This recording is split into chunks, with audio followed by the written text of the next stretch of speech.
"You'll regret this. I won't obey," native girl said when the cowboy paid $2 for her at the auction. The sun had just begun to rise over the endless Montana plains, casting long golden streaks across the rough wooden fences and the dry, cracked earth of John Marlowe's ranch. A cold wind blew softly, carrying the faint smell of smoke from the small stove inside the ranch house. John, a tall, lean man in his late 40s, was already hard at work outside. His hands, rough and calloused from years of handling tools and cattle, moved steadily as he stacked split firewood in neat, careful rows near the barn. The wood, cut from trees that had grown stubbornly along the riverbank, had been drying for weeks, and John knew it would be needed for the long, harsh winter ahead. John had lived on this land his entire life. He was born on the ranch his father had built, learned the work of cattle and crops from him, and had continued the family tradition when his father passed away. Over the years, the ranch had become more than just land. It was a routine, a sanctuary, and at times, a cage. John liked his solitude. The quiet of the plains, the sound of the wind through the grasses, and the occasional calls of distant birds made a rhythm that was comforting. He rarely had visitors, and he had come to prefer it that way. He had no wife, no children, and few friends. His life was his work, and his work was his life. As he lifted another heavy log, balancing it carefully on the stack, he noticed movement near the edge of the field. At first he thought it was a deer or some other animal wandering too close to the barn, but as he squinted against the morning sun, he saw a figure walking toward him. She was a woman, small in stature, carrying a satchel and wearing a worn coat that flapped slightly in the wind. Her hair was tied back neatly, but a few loose strands fell across her face, and John could see the curiosity in her eyes as she took in the sight of his ranch. John paused mid-motion, his arms full of wood. He didn't recognize her, and his first instinct was to ignore her. Visitors were rare, and he wasn't used to explaining his life to strangers. But the woman didn't come close immediately. She stayed a few feet away, looking around respectfully, as if she didn't want to disturb him. Her presence was quiet, almost hesitant, but it was enough to make John stop stacking the firewood and set the log down carefully. "Can I help you?" John asked, his voice steady but cautious. He wiped the sweat and sawdust from his forehead with the back of his sleeve, his eyes never leaving hers. The woman took a small step forward and smiled gently. "I'm Martha," she said softly. "I'm a teacher from town."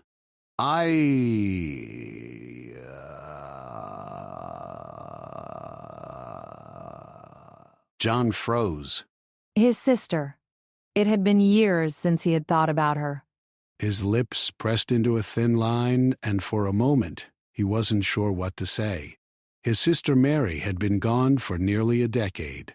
Her memory was tucked away in dusty corners of his mind, kept safe but untouched. He had never been one to speak about her to anyone, not even to himself most days. And now, here was a stranger, holding pieces of her in her hands, offering them to him like a bridge to the past he had tried to forget. "Letters?" John asked cautiously, his voice low. I don't know what letters you mean." Martha shook her head slightly, opening her satchel and pulling out a few carefully folded envelopes. The paper was old, edges slightly yellowed, but still in good condition. "She wanted you to have these," Martha said. Her voice was calm, kind, but there was a subtle tremor in it, as though she too felt the weight of the moment. "I promised her I would deliver them." John looked at the letters, then back at her. The wind carried a faint scent of pine and earth, and for the first time that morning, he felt the stillness around him shift. He wanted to tell her to leave, to go back to town and forget she had ever seen his ranch, but something in her eyes held him in place. They weren't demanding, they weren't expecting anything, just waiting, quietly, patiently. He turned and walked a few steps away, reaching for another log. He didn't want to talk, didn't want to think, but he also didn't want to ignore what had just happened. "Stack the firewood, ready to leave," he said finally, his voice firm but not unkind. It was his way of keeping control, of keeping the world simple and predictable again. He expected her to follow his instructions, to do what she needed to do, and leave. Martha nodded slightly but didn't move immediately. Instead, she watched him work for a few moments, her eyes scanning the neat rows of stacked wood, the barn with its weathered boards, and the vast fields stretching beyond. She didn't speak, didn't interrupt. She simply waited, letting John maintain the rhythm of his work, letting the silence settle around them. John felt a strange mix of irritation and curiosity. He hated how her presence disrupted his routine, yet he couldn't bring himself to look away. He thought of his sister, of the long years they had shared as children, running through the fields, hiding from chores, laughing until their sides hurt. Memories he had buried deep inside him surfaced, unexpected and unwelcome. He shook his head slightly, trying to push them away. The ranch was no place for nostalgia, he told himself. Life was measured in work, in chores completed, in the firewood stacked for the coming cold. Martha finally stepped closer, still careful not to intrude, and held out the letters. John glanced at them briefly, his eyes scanning the familiar handwriting. He felt a lump in his throat, a heaviness in his chest he hadn't felt in years. His hands, strong and steady from decades of work, trembled slightly as he took the letters. He didn't know what he was expecting. Anger, regret, sadness, but what he felt was a quiet ache, a reminder of a connection he had once cherished and had let slip away. For a few moments, they stood in silence. The wind whistled softly through the grasses, the cattle loud in the distance, and the woodpile grew slowly under John's hands. He felt exposed in a way he hadn't in years, as if Martha's quiet presence had pulled back a curtain he had carefully drawn around his heart. He wanted to speak, to say something, anything, but the words didn't come. Instead, he nodded once, small but deliberate, and continued stacking the firewood. Martha didn't leave. She knelt down near the last row of logs, arranging them neatly, her movements precise and careful. She didn't speak, but John could sense her patience, her understanding. She wasn't here to pry. She was here to deliver, to connect, to honor a promise made long ago. And somehow, without either of them saying a word, the tension between them eased just a little. By the time the morning sun rose higher in the sky, casting bright light across the field, John had finished stacking the last of the firewood. He stood up, his back aching, his hands raw and splintered, and looked at the neat rows. He felt a small sense of accomplishment, the satisfaction of work done well. But he also felt something else, an unfamiliar warmth, a tiny crack in the wall he had built around himself. Martha looked at him, her eyes soft, and for the first time, John felt a flicker of something he hadn't expected: connection. Maybe it was the memory of his sister. Maybe it was the quiet determination of the woman who had walked onto his land and respected his space. Whatever it was, it lingered in the air, subtle but undeniable. John turned toward the barn, ready to retreat into his routine again. He wanted to say, "That's enough. You can go now." But the words caught in his throat. Instead, he simply nodded, acknowledging her presence, and for a moment, the vast emptiness of the ranch didn't feel so lonely. The wind shifted again, ruffling the edges of the letters Martha still held in her hands. John glanced at them once more, feeling a strange mix of anticipation and fear. He didn't know what reading them would bring: memories, tears, perhaps even closure. But he knew that the day had already changed. Something in the rhythm of his life had shifted, and he wasn't entirely sure he wanted it to go back to the way it was before. The morning continued, the ranch alive with the sound of wind, wood, and distant cattle. And John Marlowe, a man used to solitude and the steady certainty of routine, felt something new stir inside him, something fragile, something uncertain, but something that promised the possibility of connection and of facing the past he had long avoided. The morning had passed quietly, but the presence of Martha lingered like a gentle echo. John Marlowe, who was used to speaking only to the cattle and the wind, felt an unfamiliar awareness of another human being nearby. He stacked the last pieces of firewood neatly. The rhythm of his work steady, yet his mind was elsewhere. Every now and then he would glance at Martha, who stood a few steps away, holding the letters with care. She didn't rush him, didn't speak unnecessarily, and in a way her patience made him feel both exposed and strangely comfortable. Martha shifted her weight slightly, brushing a loose strand of hair behind her ear, and finally spoke. "I know you probably don't want me here, Mr. Marlowe," she said softly.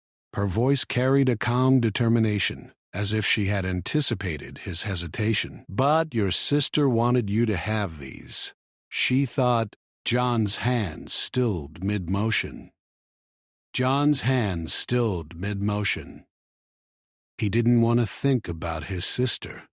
He had spent years keeping her memory tucked away, folding it neatly into a corner of his mind where it wouldn't cause him pain. Yet here it was again, pulled into the open by a stranger carrying her words.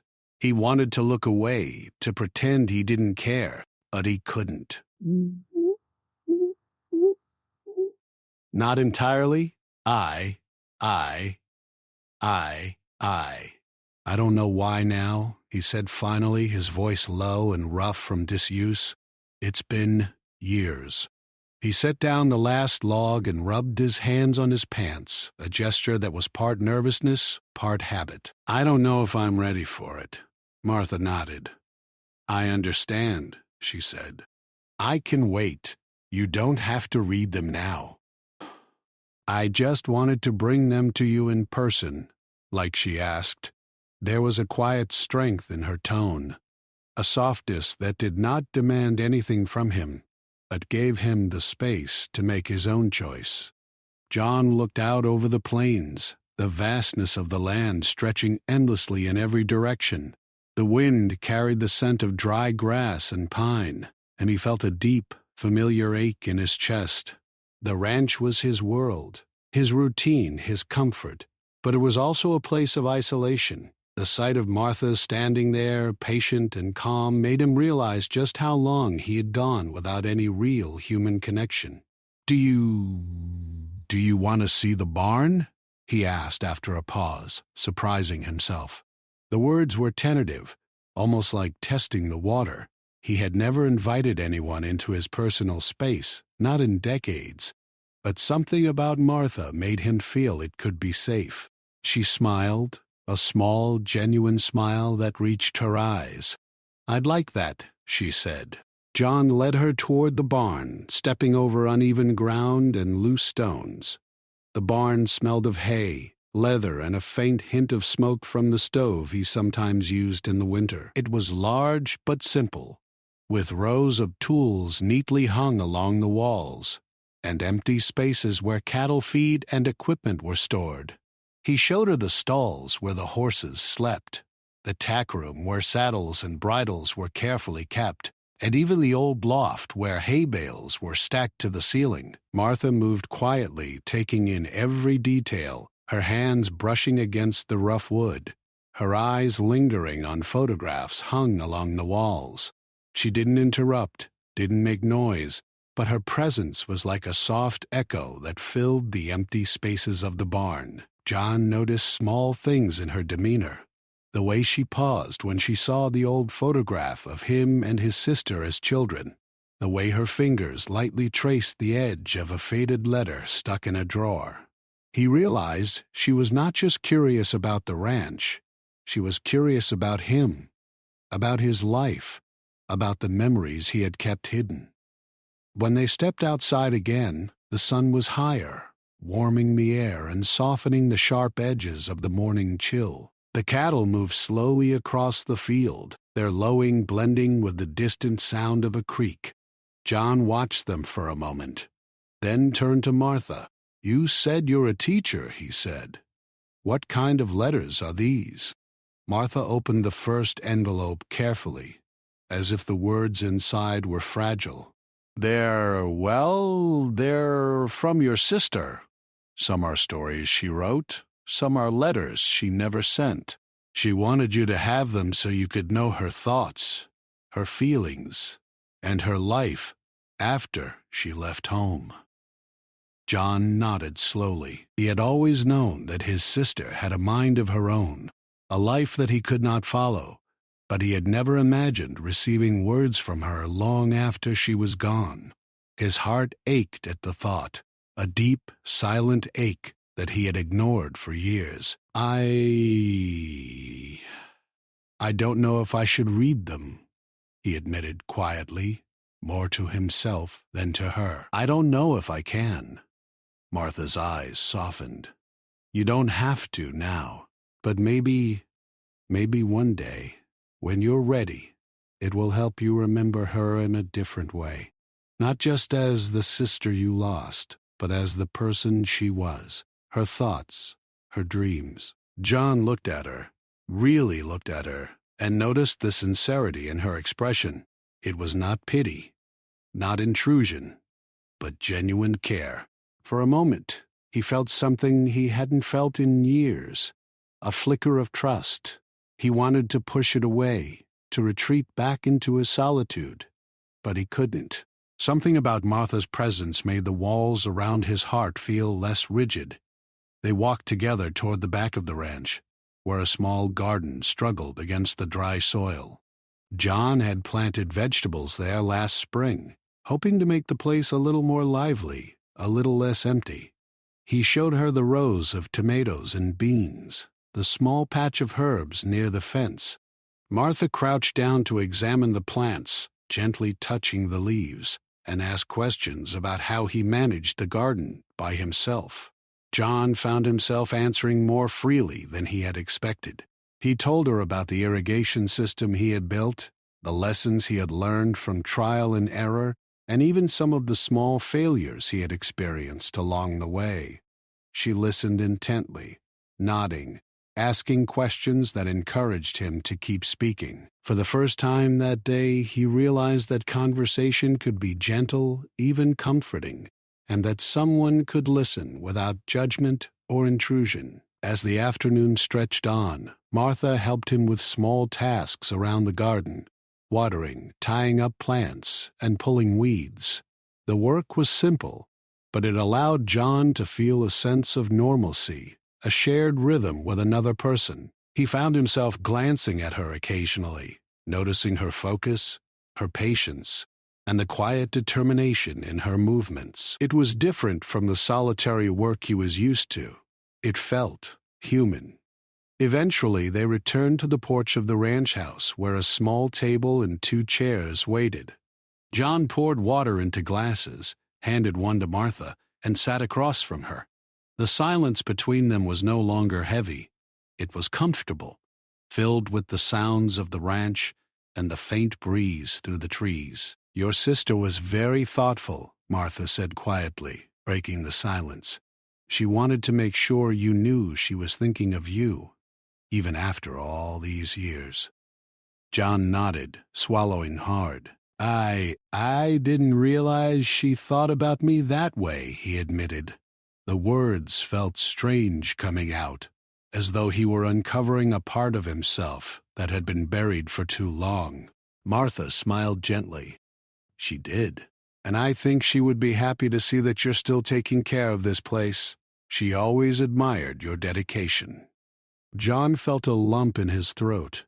For the first time in years, he allowed himself to feel the depth of his emotions, grief, nostalgia, and a quiet sense of connection that he had long denied. He realized that the letters were more than just words. They were a bridge to the past, a reminder of love that had never truly disappeared. As the sun began its slow descent toward the horizon, casting warm light across the plains, John and Martha remained on the porch, sitting quietly together. Neither spoke much, but the silence was not uncomfortable. It was a silence filled with understanding, with unspoken recognition of loss, memory, and the possibility of something new. John Marlowe, the lonely rancher who had spent decades in solitude, felt a subtle shift inside him. The ranch still belonged to him. The plains still stretched endlessly, and the routine of stacking firewood and tending cattle would continue. But now there was something else, something fragile, something tentative, something human that had entered his life.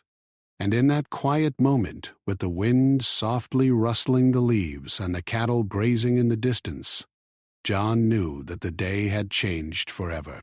He didn't yet know what reading the letters would bring, or how much of the past he could face, but he knew he would not be facing it alone. Martha's presence had opened a door, and for the first time in years, he felt that stepping through it might not be so frightening after all. The late afternoon sun cast a soft golden glow over John Marlowe's ranch, stretching long shadows across the fields. The air was warm from the sun, but still carried a hint of the morning chill, and the faint scent of hay and earth mixed with the distant smell of wood smoke. John stood near the barn, his sleeves rolled up, hands slightly dirty from work, while Martha watched quietly.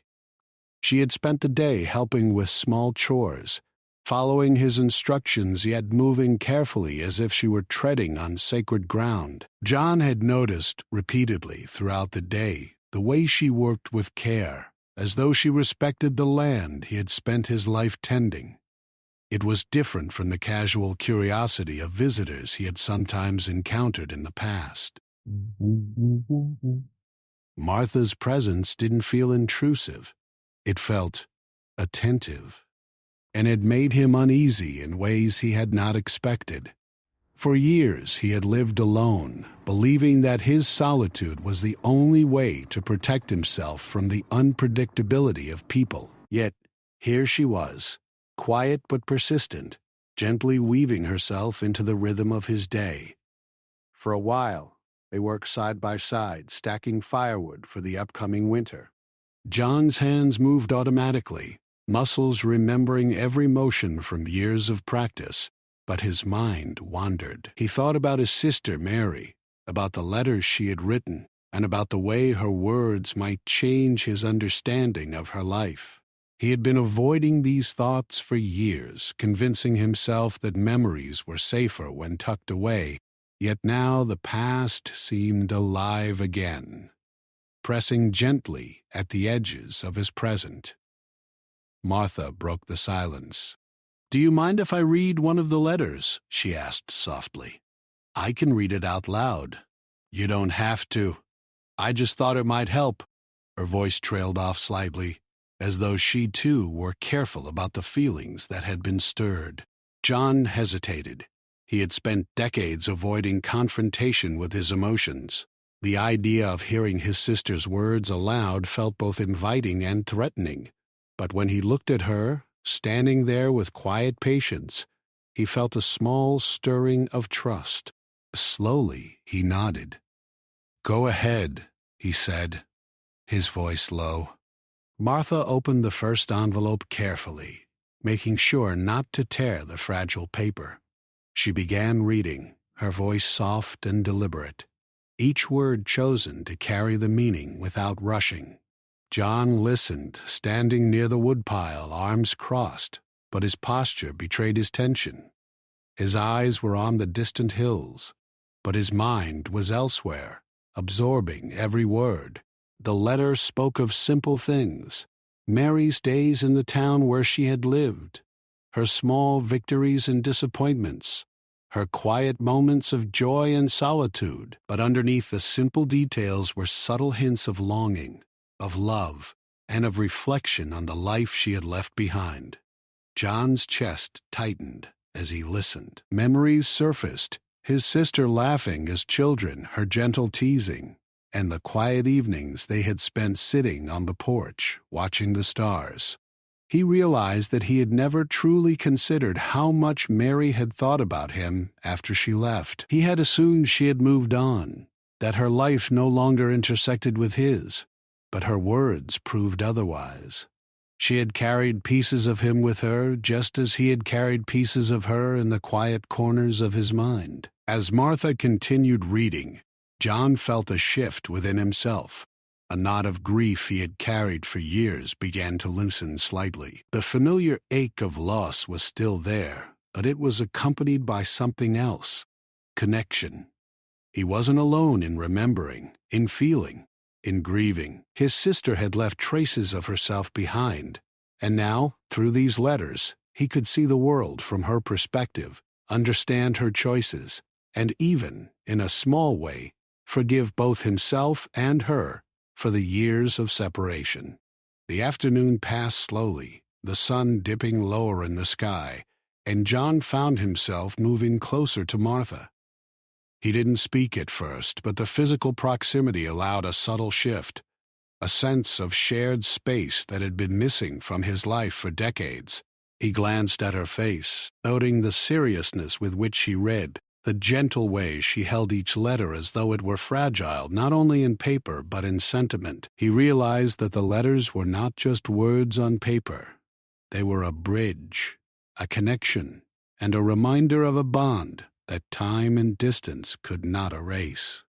When Martha paused to take a breath, John spoke. She really wanted me to know this, didn't she?" His voice was soft, uncertain, but honest. Martha nodded. "Yes," she said. "She wanted you to understand her life, her choices, and how much she cared about you. She hoped these letters would bring you closer, even after all this time." John nodded slowly, letting the words sink in.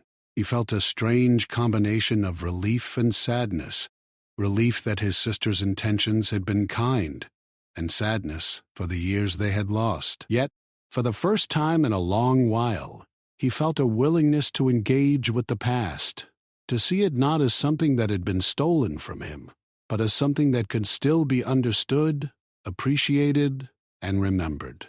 He watched Martha carefully, noticing the subtle expressions on her face, the faint lift of her eyebrows, the gentle softness around her eyes, and the quiet determination that suggested she had endured much herself to make this delivery. She wasn't just reading letters, she was participating in a delicate act of healing, and John realized that her presence mattered as much as the letters themselves.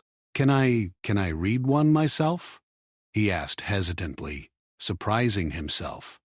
Martha smiled, a small, encouraging smile. "Of course," she said. "Take your time. There's no rush." John unfolded the next letter with care, feeling the texture of the paper beneath his fingers. As he began reading, he was struck by the way Mary had described small moments, the scent of the rain, the taste of fresh bread, the quiet joy of a neighbor's kindness. But there was also an undercurrent of reflection, of regret, and of hope that he could understand now. Her words were simple, but their impact was profound. John felt tears prick at the corners of his eyes, but he didn't turn away. He let the emotions rise, letting the letters do what they were meant to do, bridge the gap between past and present. For the first time that day, John felt truly vulnerable. The loneliness he had carried for decades was still there, but it was no longer suffocating. It had softened in the presence of understanding, patience, and shared grief. Martha's quiet companionship allowed him to process feelings he had long ignored. He realized that connection wasn't something to fear, it was something to accept, carefully, step by step. Hours passed, and the sun dipped lower, casting warm orange light across the ranch. The shadows of the barn stretched long across the ground. The cattle moved slowly through the fields, and the gentle breeze carried the scent of earth and wood. John and Martha remained near the firewood stack, reading, talking, and occasionally pausing in comfortable silence. Each letter brought new insights, new memories, and new layers of understanding about his sister and about himself. At one point, John stopped reading, folding the letter carefully and setting it down. He looked at Martha and spoke quietly. I didn't know she thought about me this much," he admitted, his voice low but steady. I thought she had moved on, that I was just left behind." Martha placed a gentle hand on the letter. She never stopped thinking about you, she said. Even when she had her own life, she carried you in her heart. That's why she wanted me to bring these letters.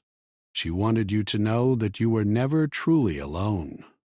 John nodded, feeling the weight of her words.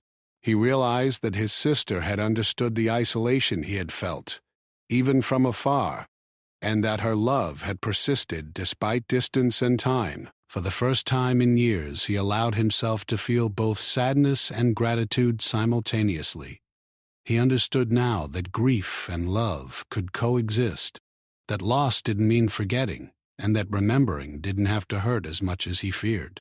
The ranch, once a place of routine and solitude, now felt alive with memory and presence.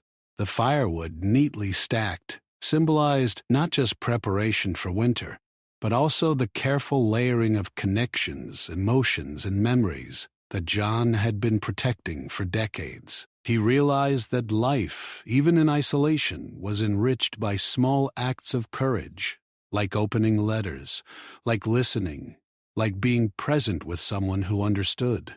As the evening approached, John and Martha sat on the porch, the letters resting between them. The sky was painted with shades of pink and gold, and the distant mountains stood silent and immovable. The ranch seemed larger somehow, filled with the invisible presence of his sister, and John felt an unfamiliar calm. The day had brought confrontation with the past, emotional vulnerability, and the beginnings of healing. He didn't know what the next day would bring, but he felt ready to face it, bolstered by the letters and by Martha's quiet support. For the first time in a long time, John Marlowe felt that he could allow himself to grieve, to remember, and perhaps even to begin forgiving, not only his sister for leaving, but also himself for the years he had spent in isolation.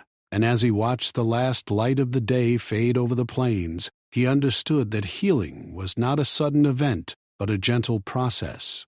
One step, one letter, one shared moment at a time. The evening settled over the ranch with a quiet stillness that seemed almost sacred. The sky was a deep, soft blue, streaked with the last hints of pink and gold from the setting sun. The cattle were resting, the horses lowed quietly in their stalls, and the wind whispered gently through the tall grasses. John Marlowe sat on the porch steps, his hands resting on his knees, staring at the letters spread before him on the wooden boards. Each envelope, carefully opened and unfolded, carried more than words. It carried memories, emotions, and pieces of a life he had never fully known. Martha sat beside him, her presence steady and calm, a quiet support that allowed John to feel more grounded than he had in years. They didn't speak at first. The only sounds were the distant rustle of leaves, the occasional call of a bird returning to its nest, and the subtle creak of the porch boards beneath them. John felt a strange combination of fatigue and alertness. The emotional weight of the day pressed down on him, but it was not entirely unpleasant. It was heavy with meaning, with recognition, and with the first glimmers of understanding that he had been missing all these years. Finally, John spoke, his voice low and uncertain. I never realized how much she thought about me. I thought she had moved on, that I was forgotten." His fingers traced the edges of a folded letter. "But she wanted me to know. She wanted me to understand." Martha nodded gently. "She did," she said. "She carried you in her heart, even when her life took her far from here. She wanted you to see that your bond didn't end, even though she left." John's eyes drifted over the distant hills, now bathed in the soft glow of twilight. He felt a lump in his throat and a sudden tightness in his chest, emotions he had carefully locked away for decades. He realized how long he had avoided thinking about his sister, how he had convinced himself that solitude and routine were enough to fill the emptiness inside. And yet, as he read the letters, he understood that what he had truly missed wasn't the company of others.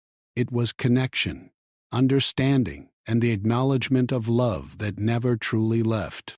"I think I understand some of what she wanted," John admitted quietly, his voice almost a whisper. "But it's hard. I don't know how to feel it all at once." Martha reached out gently and placed a hand on his arm. Her touch was careful, respectful, but firm enough to anchor him. "You don't have to feel it all at once," she said softly. "Don't have to feel it all at once. Start small. Let it come naturally. Remembering doesn't have to hurt. It can be comforting, too, if you let it." John nodded slowly. He had never allowed himself to process grief like this before, never allowed himself to feel the depth of his emotions without pushing them aside with work or routine. But now, with Martha there beside him, he realized that it was possible to face these feelings, to let them flow without fear. He felt a tear form in the corner of his eye, and for a moment he allowed it to fall freely. Martha did not look away. She simply watched, quietly supportive, letting him experience the emotion without judgment or interruption. After a long moment of silence, John picked up one of the letters again. This one was different. It was not just a simple recounting of daily life. It was filled with reflection, with memories, with the hopes Mary had carried for him and for their relationship. As John read, his voice trembled slightly, though he did not attempt to hide it. Words he had never allowed himself to speak aloud began to rise in his chest, and he realized he was not alone in this feeling. Do you think she knew I'd never forgive myself for not being there?" he asked quietly, more to himself than to Martha. She probably did, Martha replied gently. But she also wanted you to understand that her love for you was never conditional. She didn't blame you, and she didn't expect you to carry guilt. She just wanted you to know she cared, that she always cared. John swallowed hard, the weight of the years pressing against him. He realized he had been carrying not only grief for her loss, but also a burden of guilt that was never hers to place. The letters were helping him untangle the emotions, layer by layer, guiding him toward understanding and acceptance. For hours they continued in this way, reading, talking softly, pausing to reflect, and sometimes simply sitting in silence. Each letter revealed more about Mary, about her joys, her struggles, and her quiet courage in facing life far from the ranch. John found himself laughing quietly at her humor, feeling a warm ache at her sorrows, and slowly letting himself feel the depth of the bond they had shared as siblings. At one point, Martha placed her hand gently on one of the envelopes. "She wanted you to remember the good times too," she said. Not just the hard moments. She wanted you to feel joy, even in memory. John nodded, closing his eyes briefly. He remembered evenings on the porch with his sister, the sound of laughter echoing across the fields, the smell of fresh bread baking in the house, and the quiet, comforting presence of someone who understood him completely. The memories were bittersweet, but they also carried a warmth he had almost forgotten. The sky darkened slowly, stars beginning to pierce the deep blue of night. John looked up, feeling a connection not only to his sister but to the world around him. The land, the ranch, the endless plains, and the quiet presence of Martha beside him. For the first time in years, he felt a sense of peace, fragile yet real, settling over him. I think I can start to forgive myself," John admitted quietly. "I think I can remember her without feeling the weight of all the years I missed," Martha smiled gently. "That's all she wanted," she said. "For you to remember her with love, not with pain. For you to feel connected again, even if it's just in small ways." John nodded, feeling a quiet gratitude. He realized that the act of reading the letters, of engaging with the memories, and of sharing the experience with someone who understood, had opened a door he didn't know he needed. He had spent decades guarding his heart, believing that solitude was safety. But now he saw that connection, even fragile and tentative, could bring healing. They continued to sit together on the porch, the letters resting between them, the night settling gently around the ranch. John found himself speaking more freely than he had in years, sharing stories of his childhood, of times with his sister that had brought him joy, of moments of regret he had kept locked away. Martha listened patiently, encouragingly, without judgment, and John felt a sense of release he had long denied himself. Eventually, John set the letters down carefully. He looked at Martha, a quiet seriousness in his expression. "Thank you," he said simply, "for bringing them here, for staying, for helping me face this." "You don't need to thank me," she said. "Your sister asked me to deliver them because she knew you would need someone patient with you." "I'm just glad I could be here." John nodded, feeling the full weight of her words. For the first time in decades, he felt the possibility of healing, of connection, and of remembering without pain. The ranch, which had been a place of solitude and routine, now felt alive with memory, with presence, and with the quiet hope of something new. As the night deepened, John and Martha finally stood, stretching from hours of sitting on the porch. The letters were stacked neatly, ready to be read again another day, each one a testament to the enduring bond between siblings and the quiet courage of facing one's emotions. John felt a strange lightness in his chest, a sense of relief mixed with warmth. He realized that grief did not have to be endless, that memory could be comforting, and that connection, even with a stranger, could help bridge the gaps left by time and distance. Before leaving, Martha looked at John. "You've done well today," she said softly. "Not just with the letters, but with yourself. You faced the past, and that's not easy." John nodded, a small, genuine smile appearing on his face. I think I finally understand her better," he admitted. "In a small way, I understand myself better too." Martha smiled, and for a moment the two of them simply stood there, sharing the quiet beauty of the ranch at night, the letters lying between them, and the knowledge that the past, no matter how heavy, could be faced with patience, love, and understanding. That night, as John went inside the ranch house and prepared a small meal, he felt a sense of closure he had never thought possible. The letters had not erased his grief, nor had they removed the solitude he had known for so long, but they had reminded him of something far more powerful, the enduring strength of love, memory, and human connection. For the first time in years, John Marlowe felt that he could let himself be vulnerable, that he could allow memories to surface without fear, and that he could carry his sister's love with him, even in her absence. The ranch no longer felt like a place of loneliness. It was a place of reflection, healing, and quiet possibility. And as the night settled fully over the plains, John Marlowe finally felt ready to face tomorrow, not alone, but with the gentle presence of understanding and connection that had entered his life, quietly and unexpectedly, that evening.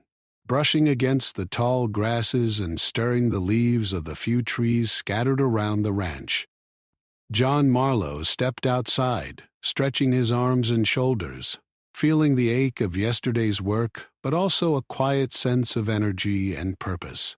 For the first time in weeks, or maybe even years, he felt ready to embrace the day, not merely as a series of tasks, but as a chance to move forward, to carry memories with him while opening his heart to the world around him. Martha was already up, moving quietly through the yard, gathering tools and preparing to help with chores. She had spent the night in the small guest room at the ranch, but neither of them had felt the need for small talk or explanations. There had been a shared understanding between them, a bond formed through letters, stories, and silent presence. The letters from his sister had begun to do their work, slowly guiding John toward acceptance, memory, and the realization that life, even after loss, could still hold joy and connection. John poured himself a cup of coffee from the small stove in the kitchen and stepped onto the porch, where the first rays of sun warmed the wooden boards beneath his feet. He looked at Martha and nodded quietly. "Ready for the day?" he asked, trying to sound casual, though his voice carried a quiet warmth he hadn't known in a long time. Martha smiled. "I am," she said softly. "And you?" John nodded again. "I think so," he said. "Let's start with the cattle today. Then we can finish stacking the rest of the firewood." They moved together through the ranch, checking the fences, feeding the animals, and inspecting the barns. The rhythm of work felt different this morning. It was not just a routine of survival. It was shared, deliberate, and purposeful. John noticed how Martha moved with care and efficiency, her attention to detail reminding him that life could be gentle yet strong at the same time. He began to feel an unfamiliar but pleasant sense of companionship, something he had long assumed was impossible for him. As they worked, John found himself talking more freely than he had in years. He spoke of his sister, of memories long buried, of times when he had felt lonely and unsure. Martha listened patiently, her eyes soft, her posture relaxed, and her presence steady. She did not offer advice or judgment. She simply listened, allowing him to speak without interruption. It was a gift he had never realized he needed. Someone to witness his story, acknowledge his feelings, and allow him to carry his grief without fear of ridicule or pity. By late morning they had finished with the cattle and were moving toward the remaining firewood. The stack was nearly complete, but there were still several heavy logs to lift and arrange. John noticed the way Martha's hands moved deliberately, her touch careful and precise. He felt a small smile tug at his lips, realizing that he could enjoy this day, this work, and this company without feeling burdened or distracted.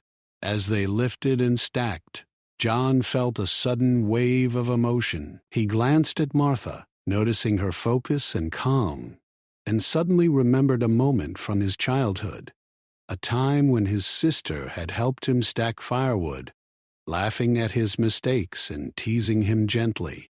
The memory brought tears to his eyes, but instead of turning away, he let them fall, acknowledging the grief, the love, and the warmth that came with it. She didn't comment or ask if he was okay. She simply moved a little closer and continued stacking alongside him. Her quiet support allowed John to feel that he could express his emotions openly, without fear. He realized that this simple act, working side by side, sharing silence and effort, was as meaningful as any conversation or letter. It was a connection rooted in the present, grounded in trust and shared experience. When the last log was finally stacked, John stepped back and admired their work. The pile was neat, organized, and strong, ready to sustain them through the harsh winter months. But more than that, it was a symbol, a testament to patience, effort, and cooperation. He looked at Martha, feeling a warmth in his chest he hadn't felt in decades. "Thank you," he said quietly, "for helping, for everything." "You did most of the work," she said, though the smile carried no false modesty. "I'm just glad to be here." No, it's more than that. "You helped me see things differently. You helped me remember. And you made me feel less alone." His voice trembled slightly, but he did not shy away from the words. Martha looked at him, her eyes soft and kind.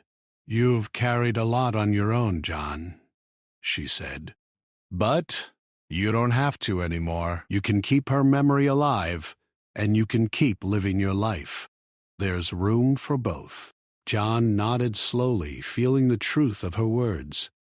For the first time, he realized that healing didn't mean forgetting. It didn't mean letting go of the past entirely. It meant embracing it, understanding it, and carrying it forward while still making space for the present and future.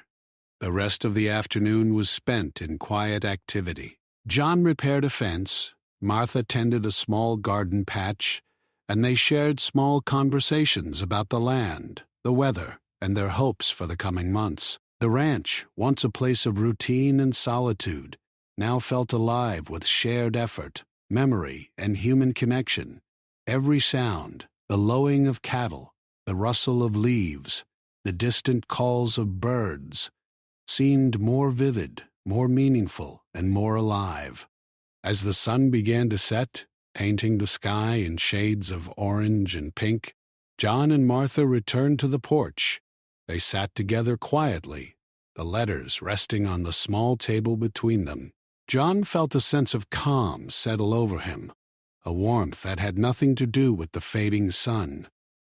It was the quiet satisfaction of understanding, of connection, and of acceptance. "I think she would be proud of this," John said softly, looking at the letters. "Not just the work, but this. Me finally facing things. Me finally remembering her without letting it hurt too much." "She would," she said, "and I think she would be glad you're not alone anymore." John felt a lump in his throat. He realized how much he had longed for someone to understand him, to share the burden of memory and grief, and to simply be present without expectation. Martha's presence had done that, gently, patiently, and without judgment. He felt a connection that was rare and precious, and he knew he would carry it with him long after she left.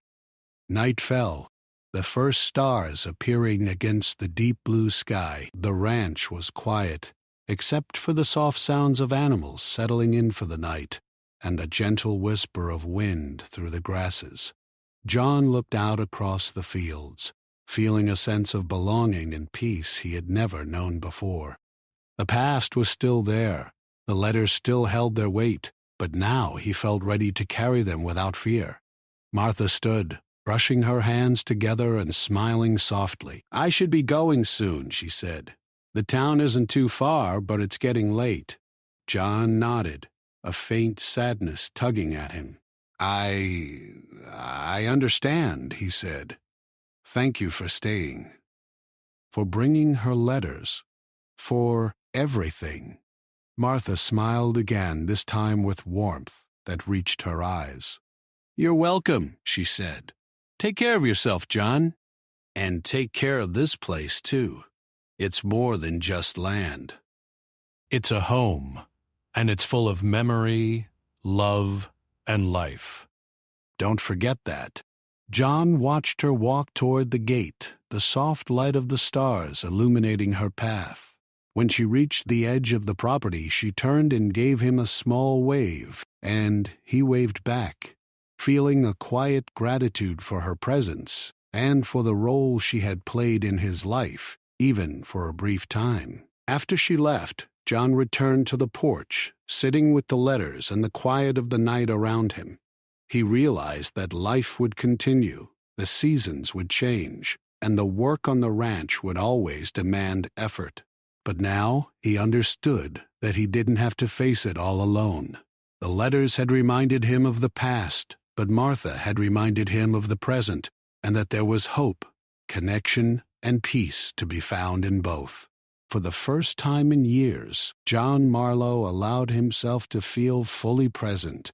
The ranch, the plains, the letters, and the memories of his sister all existed together, woven into a tapestry of life that was beautiful, complex, and meaningful. He knew that grief would come and go, that memories would stir tears and smiles alike, but he also knew that he could face them. He could remember, he could grieve, and he could still embrace the quiet joys of life and the connections that made it richer. As he finally went inside to prepare for the night, John felt a calm determination. The ranch would continue to thrive, the work would continue, and he would continue to live, fully, thoughtfully, and with the quiet strength that comes from understanding, love, and connection. The firewood was stacked, the letters carefully preserved, and the night held the promise of tomorrow. And for the first time in a long time, John Marlowe did not feel lonely.